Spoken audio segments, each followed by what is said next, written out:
Aujourd'hui, nous allons étudier la symétrie du réseau cristallin. Nous allons commencer par donner quelques définitions comme généralité. Alors, comme définition, nous allons dire ce que c'est qu'une opération de symétrie. Donc, une opération de symétrie fait passer le cristal d'une position initiale à une position finale indiscernable entre elles. C'est-à-dire qu'on ne peut pas distinguer la position initiale de la position finale. Elles sont toutes identiques. Cette opération peut être soit une translation, soit une rotation, soit une inversion, une réflexion ou une combinaison de celles-ci. Et ensuite, l'opération de symétrie doit se faire par rapport à un opérateur de symétrie ou bien un élément de symétrie. Alors, c'est quoi un élément de symétrie? Donc, c'est l'objet mathématique par rapport auquel est exécutée l'opération. Comme exemple, un axe autour duquel on fait une rotation, un point par rapport auquel on fait une inversion par exemple, ou bien un plan par rapport auquel on fait une réflexion. Alors une fois que nous avons défini donc les opérations de symétrie et les éléments de symétrie, nous allons passer aux propriétés mathématiques des opérations de symétrie. Donc un ensemble d'opérations de symétrie, donc soit l'ensemble E constitué par les éléments de symétrie, ou bien les opérations de symétrie, pardon, O1, O2, O3 jusqu'à On. Alors l'ensemble de ces opérations OI, c'est un ensemble d'opérations de symétrie OI d'un système C. Le système C, c'est-à-dire soit un motif, soit un réseau. Donc nous allons essayer d'étudier les propriétés de groupe de l'ensemble des opérations de symétrie. Donc nous allons d'abord commencer par définir l'opération de symétrie. Donc si je prends une opération de symétrie OI et que je l'applique à un système C, c'est-à-dire à un motif ou bien à un réseau, donc en fin de compte je vais obtenir le motif ou le réseau tel qu'il était avant. Donc c'est-à-dire que OI est une opération de symétrie. Donc le motif avant l'opération de symétrie et après l'opération de symétrie est le même. Donc ça c'est la définition de l'opération de symétrie. La composition, deuxièmement, la composition des opérations de symétrie doit être interne. C'est-à-dire que si je prends deux opérations de symétrie de l'ensemble E, que je les exécute ensemble, l'une après l'autre, ça correspond, si vous voulez, en globalité, ça correspond à l'application d'une autre opération de symétrie de l'ensemble E. Alors, si vous voulez, donc, on dit que l'application successive de deux opérations de symétrie est une opération de symétrie appartenant à l'ensemble de départ E. Donc, c'est pour ça que la loi de composition, elle est interne. Alors, exemple, si j'applique OI, OJ, ou bien OJ, OI si vous voulez, mais dans la symétrie cristalline si vous voulez, on correspond, ou bien dans n'importe quelle opération de symétrie cristalline ou moléculaire par exemple, donc on commence toujours par l'opération de symétrie située à droite, c'est-à-dire la plus proche de C, du motif ou du réseau. Donc on applique d'abord OI ici et ensuite OJ. Donc, je peux mettre OJ, OIC, qui est égal à OJ, parenthèse, OIC, parenthèse, fermante. Donc, ce qu'il y a entre parenthèses fermante là, OIC est égal à C, d'après la définition. Donc, c'est-à-dire, j'obtiens finalement OJC. Et OJC, puisque OJ est aussi une opération de symétrie, donc c'est égal à C. Alors, maintenant, on dit que la composition de deux opérations de symétrie est une opération de symétrie. Donc OJ, OI, c'est une opération de symétrie qu'on appelle OK et qui doit obligatoirement appartenir à E si on veut que la loi de composition soit interne. Donc la loi de composition est interne, ça veut dire que OJ, OI, OK appartiennent tous à E. Alors, l'opération qui maintient le système identique à lui-même est appelée identité. Donc, si vous prenez, elle est notée 1, elle est notée grand 1, enfin 1 directement. Alors, si vous prenez un système motif ou réseau, par exemple, et que vous ne touchez pas, hein, vous dites que je ne touche pas au motif ou bien au réseau, ben ça c'est une opération de symétrie, c'est ce qu'on appelle l'identité. Donc l'identité c'est ne pas toucher à l'objet. Ou bien, si vous faites une rotation de 2 pi, donc vous revenez à votre position de départ, c'est comme si vous n'avez pas bougé votre objet aussi. Ou bien vous faites 2 réflexions successives par exemple, par rapport à un plan, là aussi c'est une identité parce que vous revenez à la position de départ. Quand on parle alors de l'existence d'un élément neutre appartenant à E, donc l'élément neutre c'est l'identité. Donc là, si vous voulez, on essaie de faire correspondre ça aux notions de groupe en mathématiques, en algèbre. Donc, chaque opération de symétrie OI doit admettre un inverse OI-1, qui lui aussi appartient à l'ensemble E. Donc, si on applique OI-1, OI à C, ben, OI, C, C, donc ça nous donne OI-1, C, c'est là. Et OI-1, puisque OI-1 doit appartenir à l'ensemble E, donc c'est une opération de symétrie de E, donc OI-1, C, c'est égal à C. Alors le C, on peut l'écrire 1 par C, c'est-à-dire l'identité appliquée à C. Et par identification, donc je trouve que OI-1, OI égale l'identité. Donc l'élément symétrique est tel que, si vous voulez composer à son symétrique, donc il donne l'identité. Alors chaque élément de E a un inverse qui appartient à E. Alors la combinaison des opérations de symétrie est associative, donc elle doit être associative si on veut parler de la notion de groupe. Alors, c'est quoi l'associativité? Ben, regardez, si j'applique 3 opérations de symétrie successives, donc OK, OJ, OI à un système C, donc on peut appliquer OI à C et composer OK et OJ. Donc, OI appliqué à C, là, ça nous donne C, et il me reste OK composé à OJ.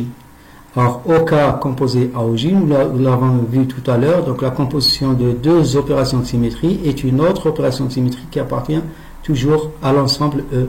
Donc, c'est OM. Donc, OK, OJ, C, c'est OM fois C. Et OM étant une opération de symétrie de E, donc ceci est égal à C. Ben, je peux faire les choses autrement. Donc, la même composition des 3 opérations de symétrie peut être faite de la façon suivante.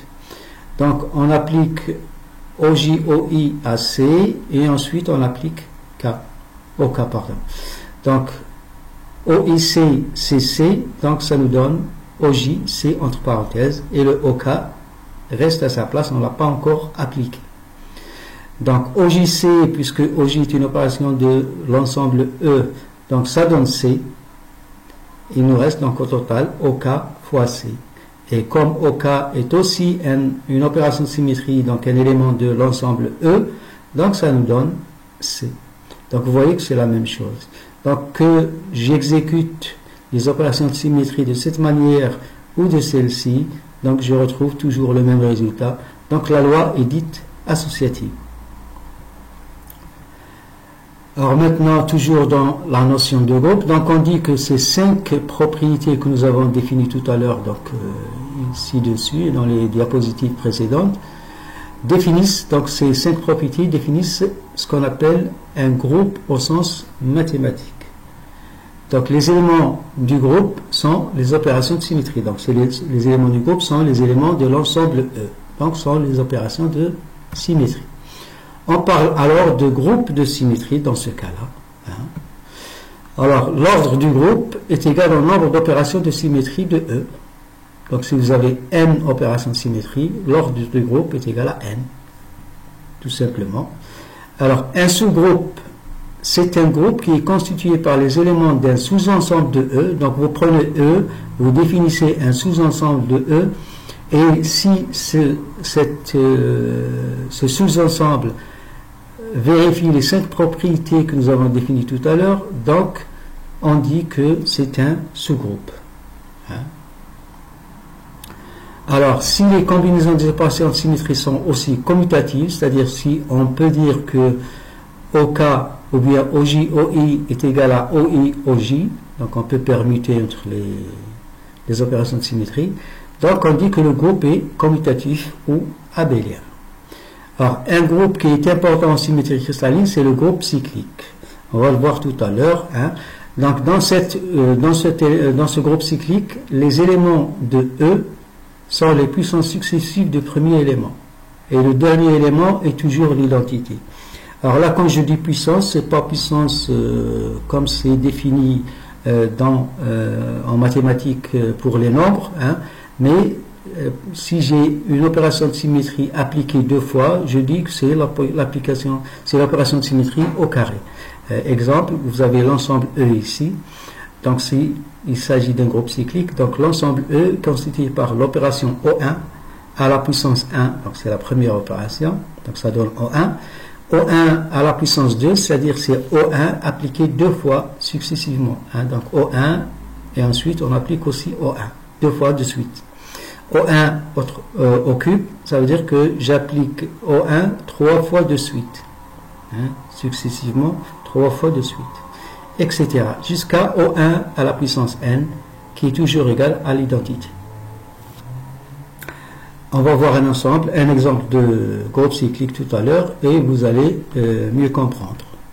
Donc là, je prends la molécule d'eau et je vais énumérer tous les éléments de symétrie, ou bien toutes les opérations de symétrie de cette molécule d'eau et tous les éléments de symétrie.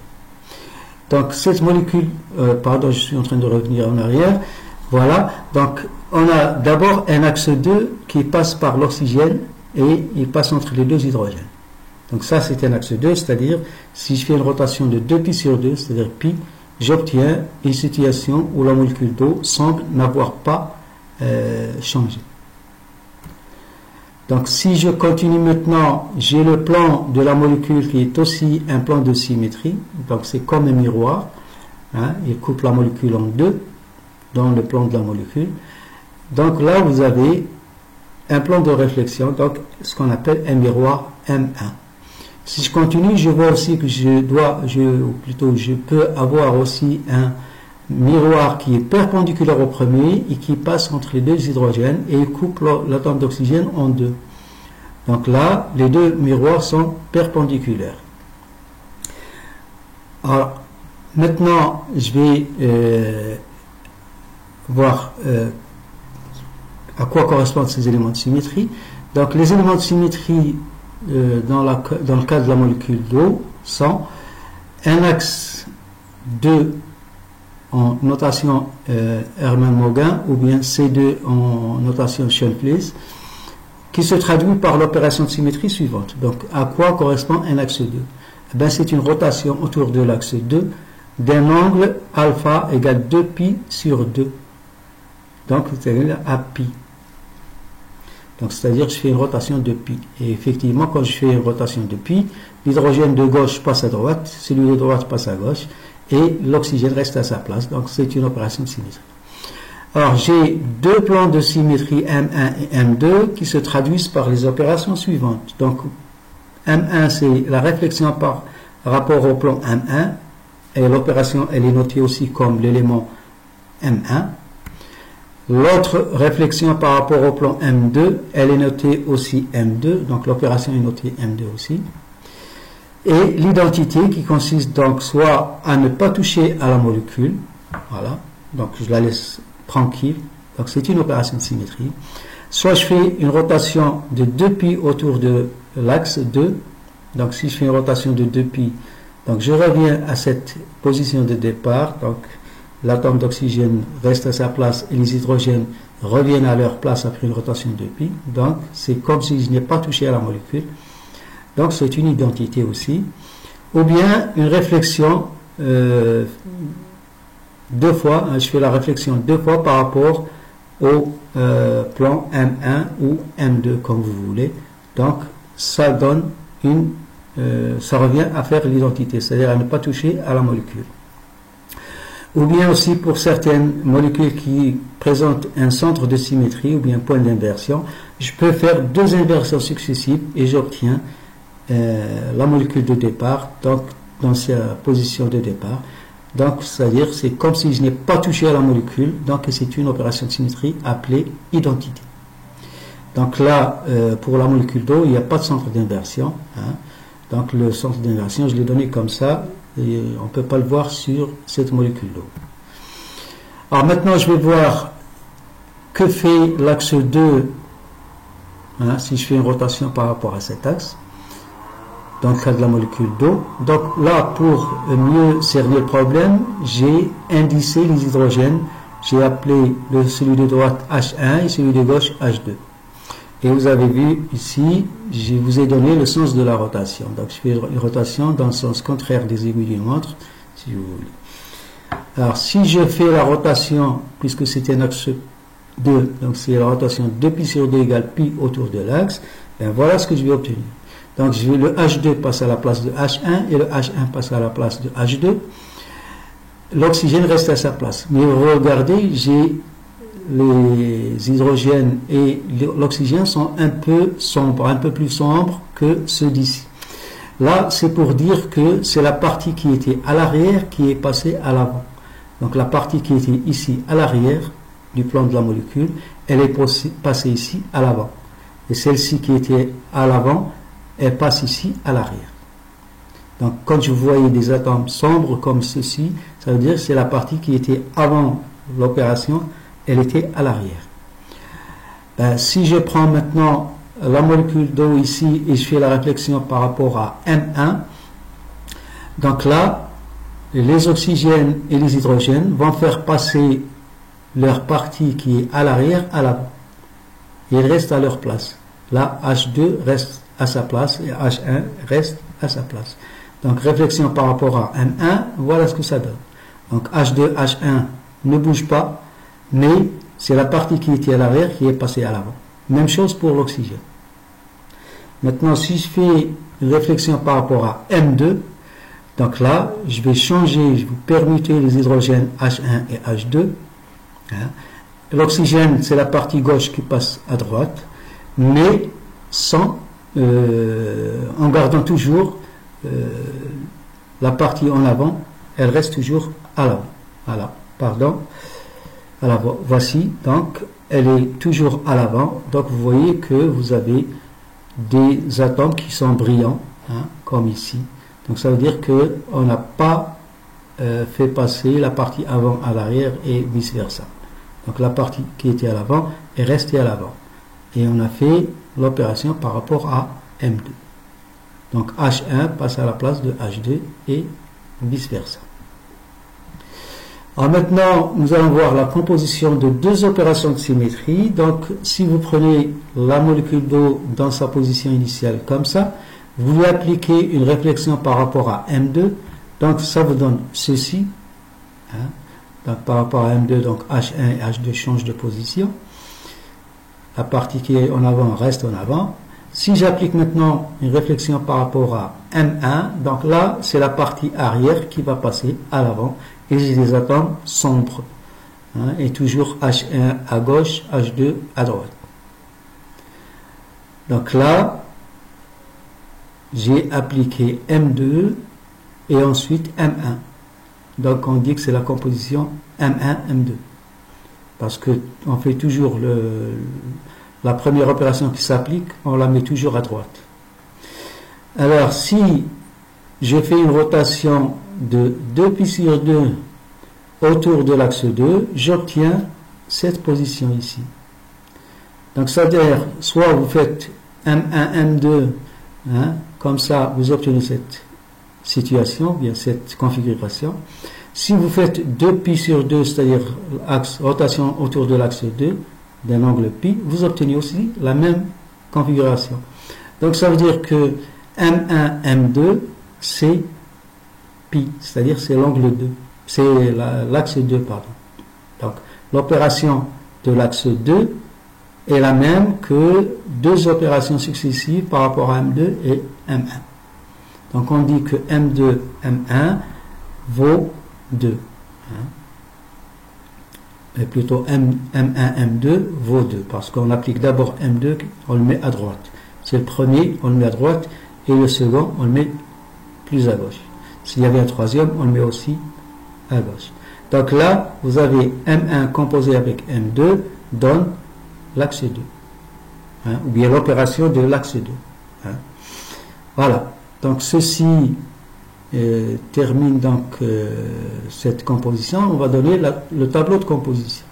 Donc dans la première ligne, j'ai donné les différentes opérations de symétrie, donc 1, 2, M1, M2 pour H2O, et dans la deuxième ligne, donc je vais mettre verticalement ici, je vais à chaque fois mettre une opération de symétrie de la première ligne. Donc si je mets 1, donc 1 composé avec 1, 2, M1 et M2 donne toujours 1, 2, M1, M2, parce que 1 ne change rien. 1 c'est l'identité. Donc si j'applique 2 maintenant avec 1, ça me donne 2. 2 avec 2, ça me donne l'identité. Donc c'est deux réflexions successives. Deux rotations pardon, successives. 2 avec M1, ça me donne M2. Hein, le voici. C'est ça. Si j'applique 2 avec M2, ça me donne M1, et ainsi de suite. Donc, et on aura finalement cette table de composition. Donc, si on fait la composition entre les opérations de symétrie de la molécule d'eau avec les mêmes opérations de la molécule de symétrie, avec les mêmes opérations de symétrie de la molécule d'eau, donc on obtient cette table-là. Et vous voyez que je n'ai que les opérations de symétrie de l'ensemble E de départ. Il n'y a pas autre chose. Donc ça veut dire que la loi de composition elle est interne. Vous pouvez vérifier l'associativité, l'existence d'un élément symétrique, l'existence d'éléments neutres. L'élément neutre c'est l'identité, l'élément symétrique. Chaque opération est la symétrique d'elle-même. Regardez, 2 fois 2 ça donne 1, l'élément neutre. M fois M1, M1 fois M1 ça donne 1, et M2 fois M2 ça donne 1 aussi. Donc le tableau, ou bien la table ci-dessus montre que les propriétés de définition du groupe sont vérifiées. Donc la loi de composition est interne, il existe un élément neutre, il existe un élément symétrique pour chaque élément de l'ensemble, et la composition de trois opérations de symétrie est associative. Hein, on peut la vérifier si vous voulez, dans la suite. Donc là, la loi de composition interne, tous les éléments de la table appartiennent à l'ensemble E, c'est ce que j'ai dit tout à l'heure. L'élément neutre existe, c'est 1, c'est l'identité. L'élément symétrique, donc chaque élément est symétrique de lui-même. Et enfin, l'associativité est vérifiée pour l'ensemble de la table, mais on va faire un seul exemple. On va faire M2 associé ou bien composé avec M1 et 2. Donc on peut le faire soit comme c'est indiqué à gauche, c'est-à-dire composer 2 et M1 et ensuite ce qu'on trouve on le compose à M2, ou bien composer M2 et M1 et ce qu'on trouve on le compose à 2. Et on doit trouver l'identité. Eh ben, effectivement, si vous regardez, si j'applique ceci, hein, la première tranche ici de l'égalité, donc M2 composé à M1 fois 2, ça me donne M2, et M1 fois 2, c'est là, c'est M2. Donc c'est M2. Et M2 composé avec M2, c'est le symétrique de lui-même, M2. Donc ça donne l'identité. Donc c'est un élément, bien une opération de symétrie avec son symétrique. Donc ça donne 1. Eh bien, si je fais la composition d'après le deuxième terme de l'égalité ici, donc M2, M1 fois 2, alors M2 fois M1, M2 fois M1, ça me donne 2. Donc c'est 2 fois 2, et 2 fois 2, ça donne 1. Regardez, 2 fois 2, ça donne 1. Donc c'est l'identité aussi. Donc là, j'ai montré que la composition des opérations de symétrie est aussi associative. Mais je l'ai montré pour un exemple, hein, vous pouvez le vérifier pour l'ensemble des autres exemples. Alors maintenant nous allons passer au groupe cyclique. Donc on va considérer un complexe carré avec un atome central ici et des ligandes comme ça. Donc là vous avez ce qu'on appelle un groupe cyclique et les opérations de symétrie, on va les voir. Donc le complexe carré à coordonnées dissymétriques, les seules opérations de symétrie, c'est les rotations. Donc si vous avez des coordonnées dissymétriques, donc vous avez uniquement les rotations. Alors ici, j'ai la rotation 2π sur 4. Si je fais une rotation 2π sur 4, les coordonnées vont prendre la place, l'un va prendre la place de l'autre, hein. Ils vont se remplacer l'un l'autre. Hein. Donc 2π sur 4, c'est-à-dire π sur 2. Si vous faites 4π sur 4, c'est-à-dire π, donc celui-là va passer ici et celui-là va passer ici et vice-versa pour les autres. Si vous faites 6π sur 4, ça fait 3π sur 2, donc celui-là va passer là, celui-ci va passer là, et celui-ci va passer à la place de celui-là, et celui-ci va passer à la place de celui-ci. Donc là, vous avez aussi une opération de symétrie d'angle ou bien d'angle de rotation 3π sur 2, c'est-à-dire 6π sur 4. Ou bien 8π sur 4, qui est l'identité. Hein, donc là, c'est l'identité, c'est 2π, si vous voulez. Hein. 2π, donc c'est l'identité. Donc on va le montrer comme là, je l'ai dit la dernière fois, donc pour montrer que c'est les puissances successives du premier élément. Donc là, c'est π sur 2. 2π sur 4, c'est π sur 2. 4π sur 4, c'est 2π sur 2. C'est-à-dire c'est π sur 2 suivi de π sur 2. Et quand vous faites 3π sur 2, c'est π sur 2 suivi de π sur 2 suivi de π sur 2. Donc, π sur 2 au cube, si vous voulez. Et 4π sur 2, c'est π sur 2 puissance 4, si vous voulez. Pas en tant que nombre, mais en tant qu'opération de symétrie. Donc, c'est-à-dire j'applique 4 fois successive l'opération π sur 2. Donc, et j'obtiens 2π. Donc, ça veut dire que c'est l'identité. Donc, le dernier élément toujours égal à l'identité. Alors, maintenant, je termine avec la table de composition du complexe carré. Donc, voici les éléments de symétrie. Donc, π sur 2, 2π sur 2, 3π sur 2 et 1. Et si je les applique comme pour la molécule d'eau, donc je commence par π sur 2 à gauche, hein, et les autres à droite. Donc, π sur 2, ça me donne 2π sur 2. π sur 2, 2π sur 2, ça me donne 3π sur 2. π sur 2, 3π sur 2, ça donne 4π sur 2, donc ça fait 2π, ça fait l'identité. Et π sur 2 fois l'identité, ça donne π sur 2. Donc là, ensuite je prends 2π sur 2. Donc 2π sur 2 et π sur 2, ça me donne 3π sur 2. 2π sur 2, 2π sur 2, ça fait 4π sur 2, donc c'est l'identité. 2π sur 2 et 3π sur 2, ça fait 5π sur 2. Et 5π sur 2, c'est 4π sur 2 qui est l'identité. Donc je l'enlève et il me reste π sur 2. 5π sur 2, ça fait 4π sur 2 plus π sur 2. Donc il me reste π sur 2. Et 2π sur 2 l'identité, donc ça donne 2π sur 2 tout simplement. Donc c'est la même chose pour le reste. Hein. Donc vous allez obtenir la table de composition du complexe carré. Et là aussi, vous voyez que vous ne sortez pas de l'ensemble de départ, c'est-à-dire π sur 2, 2π sur 2, 3π sur 2, 1. Vous avez toujours les mêmes opérations de symétrie. Vous pouvez vérifier l'associativité aussi. Vous pouvez vérifier que chaque élément a un symétrique. Par exemple, π sur 2 sont symétriques, c'est 3π sur 2. 2π sur 2 est le symétrique de lui-même. Et 3π sur 2 sont symétriques, c'est π sur 2. Hein, et ainsi de suite. Et 1, c'est le symétrique de lui-même. Hein, l'identité est le symétrique de lui-même. Donc là, vous avez vérifié aussi que le complexe carré constitue un groupe cyclique et un groupe de symétrie. Hein, donc c'est un groupe de symétrie.